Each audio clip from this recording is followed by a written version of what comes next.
नमस्कार श्रोताओं, आज हम श्रवण करेंगे श्री बालाजी चरित्र का चतुर्थ भाग। सर्वप्रथम सर्वोच्च शक्ति को साक्षात दंडवत, सभी श्रोताओं के हृदय में निवास करने वाली अद्वितीय शक्ति को प्रणाम।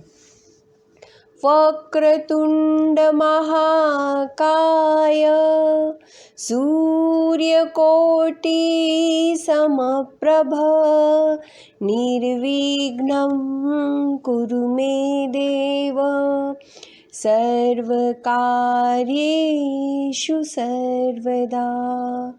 गोविंदा हर गोविंदा वेंकटरमणा गोविंदा श्रीनिवासा गोविंदा श्री वेंकटेशा गोविंदा। गोविंदा हर गोविंदा वेंकटरमणा गोविंदा श्रीनिवासा गोविंदा श्री वेंकटेशा गोविंदा।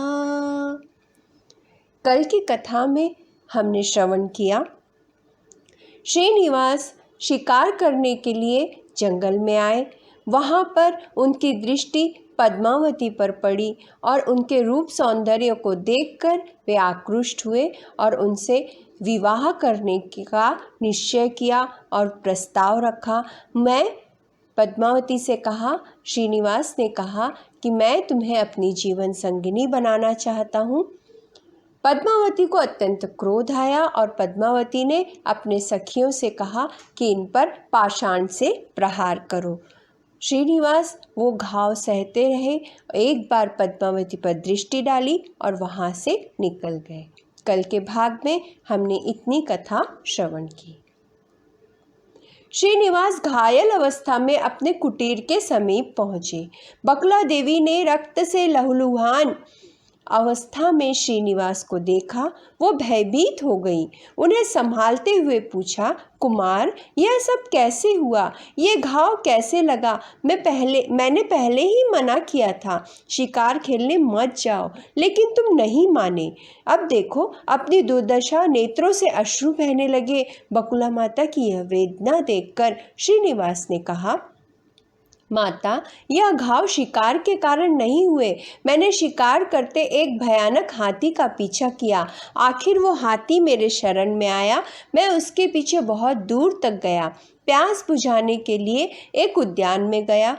थोड़ा आराम करते समय एक दिव्य सुंदरी को अपनी सखियों के साथ वहाँ खेलते हुए देखा। उसके अनुपम सौंदर्य को देख मैंने उससे विवाह की इच्छा जागृत की, तो उसकी सखियों ने मेरी यह दुर्दशा की। भगवान को भी पृथ्वीलोक में आने पर कितने कष्ट सहने पड़ते हैं। बकुला देवी ने श्रीनिवास की बात सुनकर घबराकर कहा, बेटा, कहाँ राजकुमारी, कहाँ तुम? यह कैसे संभव है? तुम तो निर्धन हो, वह तो संपन्न राजकुमारी। तुम दोनों के बीच में जमीन आसमान का अंतर है। मेरी बात सुनकर इस कामना को भूल जाओ। अगर आकाश राजा को यह बात ज्ञात हो गई तो राजा हमें जीवित नहीं छोड़ेंगे। बकुला देवी की वेदना जानकर श्रीनिवास ने कहा, माँ, मैं त्रेता युग में श्री राम के अवतार में अपने पिता के आज्ञा अनुसार 14 वर्ष वन में बिताने के लिए अपनी पत्नी सीता और भाई लक्ष्मण के साथ आया। रावण वहाँ माया से सीता का अपहरण करने के लिए आया। अग्निदेव को ये बात ज्ञात हो चुकी थी, अतः उन्होंने सीता के स्थान पर वेदवती को छाया सीता बनाकर रखा और सीता को वो अपने संरक्षण में सुरक्षित ले गए। रावण संहार के बाद सीता ने संसार को दिखाने के लिए जब अग्नि परीक्षा दी, तब अग्निदेव ने निज सीता को साथ लाया तथा सत्य बात से अवगत कराया तथा रामचंद्र जी से विनती की कि वे वेदवती से विवाह कर लें। परंतु उस युग में मैं एक पत्नी व्रत में था, अतः अग्निदेव को कलयुग में अपने वचन को पूर्ण करने के लिए आश्वस्त किया। यह वेदवती ही है माँ, जो आकाश राजा के यहाँ पद्मावती के रूप में आई है। इसलिए मेरे द्वारा त्रेता युग में वेदवती को दिए हुए वरदान के अनुसार अपने वचन को निभाने के लिए ये मैंने निश्चय किया है। अब उसके साथ विवाह करना अवश्य संभव होगा। पद्मावती ने पहले तो अपने सखियों को प्रहार करने की आज्ञा दी, परंतु बाद में श्रीनिवास की स्थिति देखकर मन से उद्विग्न हो उठी, पश्चाताप करने लगी। अपनी सखियों के साथ उद्यान से राजमहल में लौट आई, परंतु सदैव चिंतित रहने लगी। हर पल उन्हें श्रीनिवास की याद आने लगी। उनका स्वरूप उन्हें हर स्थान पर दिखाई देने लगा। अनायास उनके हृदय में भी प्रेम का संचार हो गया। राजमहल में आने के पश्चात अब वो पहले जैसे उत्साहित नहीं थी। हर क्षण उन्हें श्रीनिवास को निर्दोष होने पर भी आहत करने का अपराध बोध था, और उससे भी अधिक कि इतनी पीड़ा देने पर भी उन्होंने कुछ ना कहा, ना प्रहार किया। उस स्मरण से विचलित होकर राजकुमारी ने खाना पीना छोड़ दिया, परंतु अपने मन की बात किसी से नहीं की। उन्हें भय लग रहा था कि अपने मन की बात माता पिता से कहने पर उनसे अति प्रेम होने के कारण माता पिता श्रीनिवास के साथ उनका विवाह कर सकते हैं। इसी विचार के कारण पद्मावती ने अपने मन की बात अपनी सखियों से भी नहीं की। वो अंदर ही अंदर घुल रही थी। खाना पीना तो छूट ही गया था, परंतु अब सखियों के साथ घूमना फिरना भी छोड़ दिया। हमेशा विचार अंतर्मन में चलते रहने के कारण नींद भी नहीं आती थी। इस प्रकार की वेदना से पद्मावती बीमार हो गई।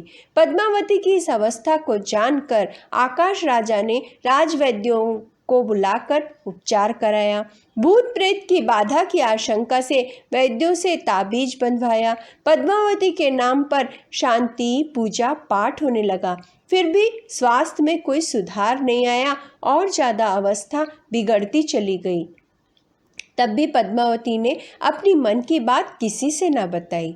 श्रीनिवास द्वारा बकुला देवी ने पद्मावती का पूर्ण वृत्तांत सुनने पर बकुला देवी अत्यंत खुश हुई। यहाँ पर श्रीनिवास की हालत भी पद्मावती के जैसी ही हो गई और उन्हें भी सदा पद्मावती की याद सताने लगी। श्रीनिवास की यह हालत देखकर बकुला देवी ने उन्हें धैर्य बंधाते हुए कहा, बेटा तुम चिंता मत करो, मैं स्वयं आकाश राजा से मिलकर उन्हें समझा बुझाकर पद्मावती से तुम्हारा विवाह कराऊंगी। ऐसा कहकर बकुला देवी आकाश राजा से मिलने नारायणपुरम की ओर रवाना हो गई। श्रीनिवास मन से बहुत आनंदित थे, फिर भी उनकी चिंता कम न हुई। उन्हें शंका भी हो रही थी कि माता की बात मानकर आकाश राजा सच में मेरा विवाह पद्मावती से करेंगे। मैंने गलती की, पद्मावती को उसी दिन अपना सत्य स्वरूप दिखाना चाहिए था, तब वह पहचान कर मुझसे विवाह करने को मान जाती। मेरे उस शिकारी रूप में मुझे पहचान न सकी। यह बात का मन में विचार करते हुए श्रीनिवास अधीर हो गए। उन्होंने निश्चय किया कि माता के पहुंचने से पहले ही मुझे पद्मावती से मिलना चाहिए, यही उचित होगा। श्रीनिवास ने किरातिनी का वेश धारण करके लाल साड़ी और हरी चोली पहन ली, मांग में सिंदूर लगाया, सिर पर टोकरी रखकर स्वयं किरातिनी बनकर बकुला माता के पहुंचने से पहले ही नारायणपुरम पहुंच गए। वहां राजमहल के सामने भविष्य बताऊं, मन की इच्छा बताऊं कहकर पुकारने लगे। रानी धरणी देवी ने किरातिनी की आवाज़ सुनी और उन्हें अंदर बुलवाया और पद्मावती को दिखाकर पूछा, बताओ इस मेरी राजकुमारी के मन में किस बात की चिंता है? क्यों इसकी दुर्दशा हो रही है? क्यों उसकी हालत में कोई सुधार नहीं हो रहा? सत्य बताओगी तो तुम्हें बड़ा सा इनाम मिलेगा। किरातिनी ने अपने सर की टोकरी उठाकर नीचे रखी और टोकरी से सूप निकाला। रानी धरणी देवी ने सूप में अच्छे मोती भर दिए। किरातिनी अपनी देवताओं को हल्दी कुमकुम अर्पित कर पूजा पाठ करने लगी। फिर उन देवताओं को मन में ध्यान करते हुए कहने लगी, अब जो भी मैं बोलूँगी वह मेरी बोली नहीं होगी। हाथ में छड़ी लेकर पद्मावती के हाथ पर रखती हुई बोली, यह मेरी बोली नहीं, देवताओं की बोली है। तुम बहुत भाग्यशाली हो। नील मेघ श्याम को अपना मन अर्पित कर दिया है। वह शिकारी के रूप में तुमसे मिले, उन्हें तुम पहचान न सकी। वह अपने मन को तुम्हें देकर चले गए। तुम दिन रात उन्हीं की चिंता में हो। तुम बिल्कुल संदेह मत रखो, तुम दोनों के विवाह को कोई नहीं रोक सकता, तुम्हारा कल्याण होगा। मेरी बात पर विश्वास रखो, अगर विश्वास ना हो तो टोकरी में देखो, तुम्हारी मन की इच्छा पूर्ण हो जाएगी। किरातिनी के कहने पर पद्मावती ने टोकरी में देखा तो उन्हें वन में मिला हुआ शिकारी दिखाई दिया। ऐसा दिखने पर पद्मावती शर्मा गई और हंसती मुस्कुराती हुई अपने हाथों से उन्होंने अपना मुंह छिपा लिया और वहां से उठकर चली गई। पद्मावती के मुख पर मुस्कुराहट देखकर रानी धरणी देवी आश्चर्यचकित हो गई। धरणी देवी ने उनकी सखियों से वन की घटनाएं पूछकर जान ली। किरातिनी रानी से भेंट वस्तु पाकर वहां से चली गई। किरातिनी की बात सुनने के पश्चात पद्मावती अत्यंत उत्साहित हो गई। वह पहले की तरह तेजोमय हो गई। पद्मावती को प्रसन्न देखकर उनकी सखियां भी बहुत खुश हुई, लेकिन धरणी देवी चिंतित हो गई। वो एक अनामिक शिकारी से अपने बेटी का विवाह नहीं करना चाहती थी। धरणी देवी ने आकाश राजा के पास जाकर किरातिनी की सारी बातें बताई। राजा ने धरणी देवी से सारी बातें जानकर कहा, रानी, देवर्षि नारद द्वारा बताई गई भविष्यवाणी कभी असत्य नहीं हो सकती। तुम व्यर्थ चिंता मत करो। हमारे कुलगुरु को बुलाकर उनके हम सलाह परामर्श लेंगे। इस प्रकार रानी को धीरज बंधाया। पद्मावती खुशी से खेलती फिरती अचानक मंदिर में पहुंची। वहां माता पिता को एक साथ देखकर उनके पास आकर कहा कि पिताश्री, मैंने उद्यान में जिस महापुरुष को देखा था उन्हें मैं अपना मन दे चुकी हूँ। उन्हीं के साथ विवाह करूंगी, अन्य किसी से विवाह नहीं करूंगी। यह मेरा निश्चय है। सूर्य चंद्र भी अपनी स्थिति बदल ले, लेकिन मैं अपना मन नहीं बदल सकती। पद्मावती का यह दृढ़ निश्चय सुनकर राज दंपति आश्चर्य में पड़ गए और वचन दिया कि तुम्हारी इच्छा के अनुरूप तुम्हारा विवाह होगा। यह बात सुनकर पद्मावती अत्यंत प्रसन्न हुई और वहां से निकल गई। उनका रोम रोम पुलकित हो उठा। बकुला देवी ने आकाश राजा के पास जाने से पूर्व वराह स्वामी से मिलकर श्रीनिवास की अवस्था वराह स्वामी को बताई और उनका आशीर्वाद प्राप्त कर नारायणपुरम की ओर प्रस्थान किया। बकुला देवी ने नारायणपुरम पहुंचकर आकाश राजा से भेंट की।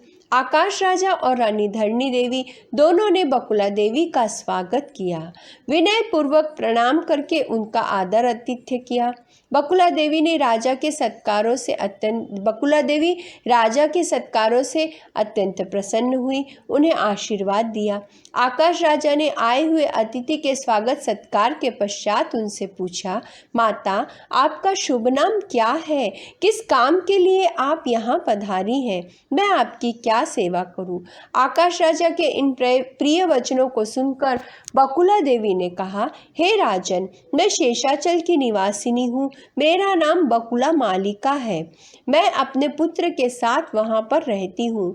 मेरा पुत्र असामान्य वीर है। इन तीनों लोकों में उसके समान कोई नहीं है। समय के प्रभाव से अब निर्धन है। मेरे पुत्र श्रीनिवास ने शिकार खेलते खेलते वन में आपकी पुत्री को देख लिया, उनसे प्रेम हो गया और उसी के साथ विवाह करने का निश्चय किया। मेरा पुत्र श्रीनिवास श्री हरि का अवतार है। उस चिरंजीव के साथ आपकी पुत्री पद्मावती का विवाह हुआ तो आप धन्य हो जाएंगे। और यह सच है कि आपको परम पवित्र मोक्ष मिलेगा।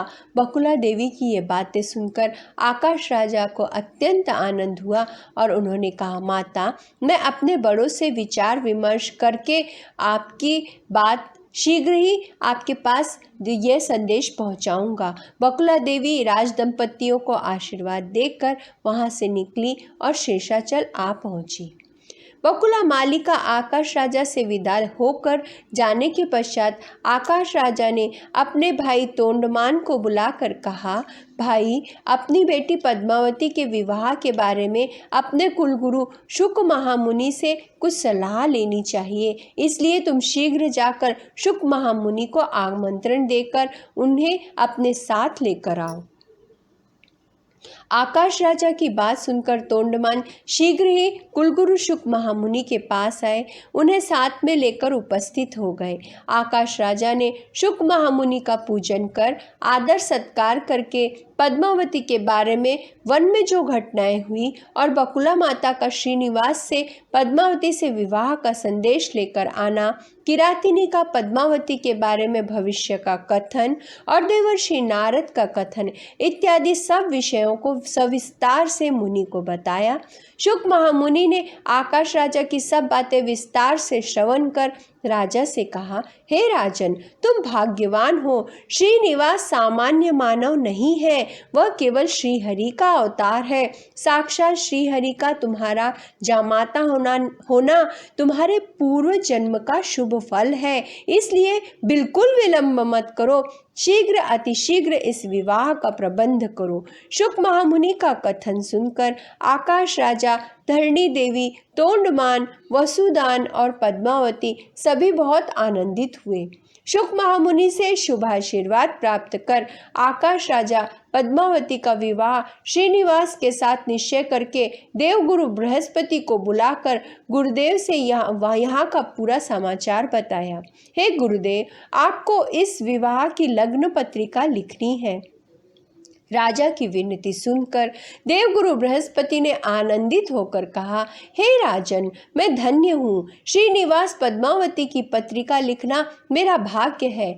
तुम्हारे कारण सर्व मानव कोटि, सर्व देवता, महर्षि, गरुड़, यक्ष, गंधर्व, किन्नर सभी श्रीहरि को देख सकते हैं। यह कहकर देवगुरु बृहस्पति ने पंचांग को देखकर श्रीनिवास पद्मावती के नाम नक्षत्रों को देखकर गुणित करके एक विशेष लग्न वैशाख शुद्ध दशमी शुक्रवार की लग्न तिथि निकाली।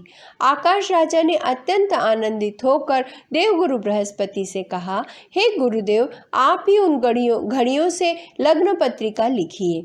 राजा की विनती मानकर देवगुरु बृहस्पति इस प्रकार लग्न पत्रिका लिखने लगे। श्री श्री शेषाचल निवासी श्रीनिवास को आकाश राजा का शुभ संदेश और आमंत्रण। आर्य, आपके बारे में बड़े बुजुर्गों से, ज्येष्ठ वरिष्ठ और महर्षियों से सुनकर बहुत आनंद हुआ। मैंने अपनी अति प्रिय पुत्री पद्मावती का विवाह आपके साथ वैशाख शुद्ध दशमी शुक्रवार के शुभ लग्न पर निश्चित किया है। सभी के साथ विचार विमर्श कर यह तिथि पर कल्याण करने का निर्णय हुआ है। इसलिए आप अपने बंधु बांधवों के साथ यहाँ पधार कर हमसे कन्यादान स्वीकार कर हमें अनुग्रहित करें, चरितार्थ करें। आपका नारायणपुरम निवासी आकाश राजा। शुक महामुनि द्वारा शुभ लेख को लाकर श्रीनिवास तक पहुंचाना और उनका दर्शन करना ये संभव हुआ। गुरुदेव बृहस्पति से लिखी हुई शुभ लेखा को आकाश राजा ने शुक महर्षि को देखकर कहा, मुनिवर, आप हमारे पूजनीय हैं। आप ही इस शुभ लेख को श्रीनिवास तक पहुंचाकर इसका जवाब प्रत्युत्तर ले आइए। यह प्रार्थना सुनकर शुक महर्षि ने संतोष से स्वीकार किया और शेषाचल में श्रीनिवास के दर्शन हेतु प्रस्थान किया। शुक महामुनि ने यात्रा कर शेषाचलम में श्रीनिवास के दर्शन किए। श्रीनिवास ने शुक महामुनि का आदर आतिथ्य किया। बकुला देवी ने शुक महामुनि को अल्पाहार देकर संतुष्ट किया। शुक महामुनि ने अतिथि सत्कार स्वीकार करके शुभ लेख श्रीनिवास को अर्पित किया। श्रीनिवास ने शुभ लेख को स्वीकार किया और पढ़कर अत्यंत आनंदित हुए। श्रीनिवास ने आकाश राज्य को इस शुभ लेख को स्वीकार करके इस प्रकार जवाब दिया। श्री श्री राजाधिराज राजशेखर पूज्य आकाश राजा के दिव्य सम्मुख शेषाचल निवासी श्रीनिवास का विनय पूर्वक प्रणाम। महाराज, आपके द्वारा भेजा हुआ शुभ लेख देखकर मैं अत्यंत आनंदित हूँ। आपके निर्णय अनुसार शुभ लग्न पर हम अपने परिवार के साथ आकर आपसे कन्यादान स्वीकार करेंगे। आपका शेषाचल निवासी श्रीनिवास। इस प्रकार प्रत्युत्तर लिखकर श्रीनिवास ने शुक महर्षि को दिया। शुक महामुनि ने श्रीनिवास से विदा लेकर शेषाचल से नारायणपुरम पहुंचकर आकाश राजा को श्रीनिवास का प्रत्युत्तर दिया। श्रीनिवास का जवाब पढ़कर राजा अत्यंत आनंदित हुए। राजा ने शुक महर्षि का सम्मान किया। सम्मान पाकर शुक महामुनि अपने आश्रम चले आए। ईश्वर को भी पृथ्वी पर आने पर सारे व्यवहार करने पड़ते हैं। आगे क्या हुआ, किस प्रकार शुभ लग्न शुभ विवाह संपन्न हुआ, ये हम श्रवण करेंगे अगले भाग में। गोविंदा हर गोविंदा वेंकटरमणा गोविंदा श्रीनिवासा गोविंदा श्री वेंकटेशा गोविंदा। गोविंदा हर गोविंदा वेंकटरमणा गोविंदा श्रीनिवासा गोविंदा श्री वेंकटेशा गोविंदा।